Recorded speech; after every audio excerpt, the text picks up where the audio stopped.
स्वागत है। उन रोजगारों की ये हालत है तो उनके लिए ये सदन, ये कानून जरूर बनाए कि उनको न्याय मिले और वो हमारी तरफ आंख उठा के देख भी रहे हैं जितने कि भी बोस ग्राम चौकीदार पीआरडी हैं मुझे सभी के लिए श्रम बड़ा के ऊपर बोलने का मौका मिला है। तो क्या है अपडेट आपको 3 आज जून की वीडियो में पूरी 2025 को देखने को पंचमढ़ी में हुई मिलेगा। कैबिनेट मीटिंग में 3 महत्वपूर्ण श्रम कानून, आप जैसे अन्य जिस आंगनवाड़ी ठेका श्रमिक सीमा को बढ़ाकर 50 और 20 श्रमिक तथा बिना शक्ति की सहायता से निर्माण चलाने वाले परिसरों में 40 श्रमिक तक बढ़ाने का अधिकार, सीधी लड़ाई कारपोरेट्स या कारखानों वालों से मजदूरों की। आज उद्योगपतियों के पास बड़े बड़े सीए होते हैं, बड़ी बड़ी देश की प्रतिभाएं उनके यहाँ काम करती है, तो उद्योगपतियों के हित में तो कानून बना लेते हैं। आज भी ये जो 29 श्रम कानून केंद्र सरकार के हैं उनको 4 संहिता में जोड़ने का काम किया जा रहा है। पूरे देश भर की मजदूर संस्था इनका विरोध कर रही है। तो मैं ये बोलना चाहता हूँ कि इनके पास बड़े बड़े घाता होते हैं, देश का क्रीम इनके यहाँ काम करता है और उन मजदूरों के खिलाफ कानून बनाते हैं और हमारे से पास करवाते हैं। लेकिन उन गरीब लोगों का जो एमएसएमई छोटे उद्योगों में काम करते हैं, मैं बहुत सारे उद्योग ऐसे बता देता हूं कि जहां 5,000 से 7,000 रुपए की तनख्वाह पे काम करते हैं।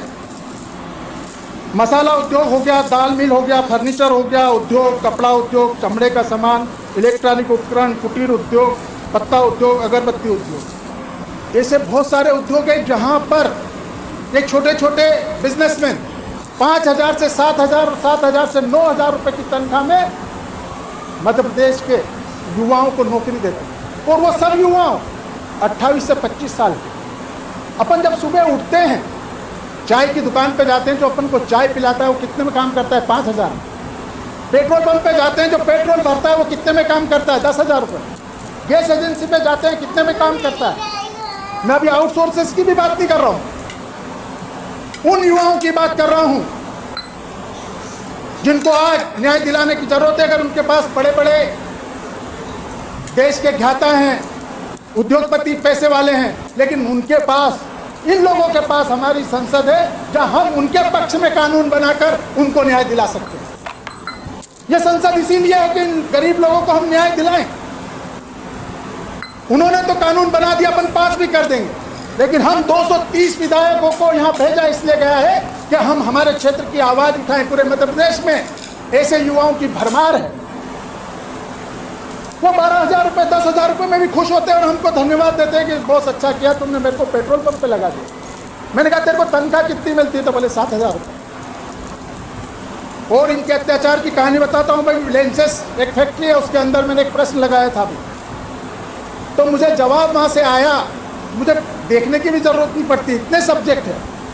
वहाँ से जवाब आया कि हमारे यहाँ 17 स्थायी श्रमिक काम करते हैं और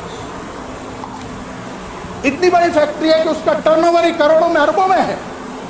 केवल 17 स्थायी, और 17 स्थायी में भी 6 कंप्यूटर ऑपरेटर, 2 हेल्पर और 6 टेक्नीशियन और 12।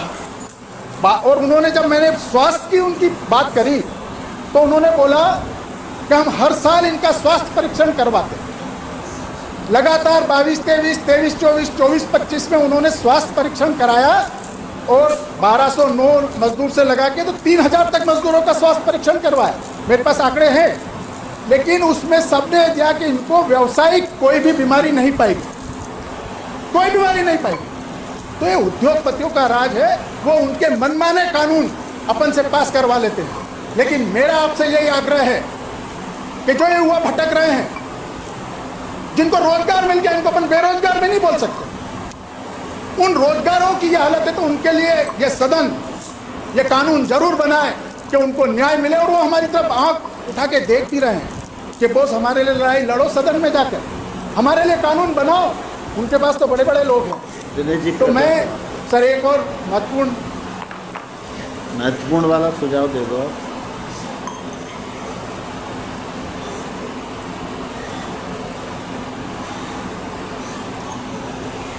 गांधी के समय हम जितना पैसा देते थे तो केवल 15% मिलता था। आज आउटसोर्सेस के माध्यम से मैंने प्रश्न लगाया था, एक कंप्यूटर ऑपरेटर के लिए स्कूल में काम करता है, तो सरकार कंपनी को देती है 18,800 समथिंग रुपया, 2,000 पीएफ कट जाता है और 2,000 रुपये उस कंपनी के पास रह जाता है और 14,000 रुपये उस कंप्यूटर ऑपरेटर को मिलता है।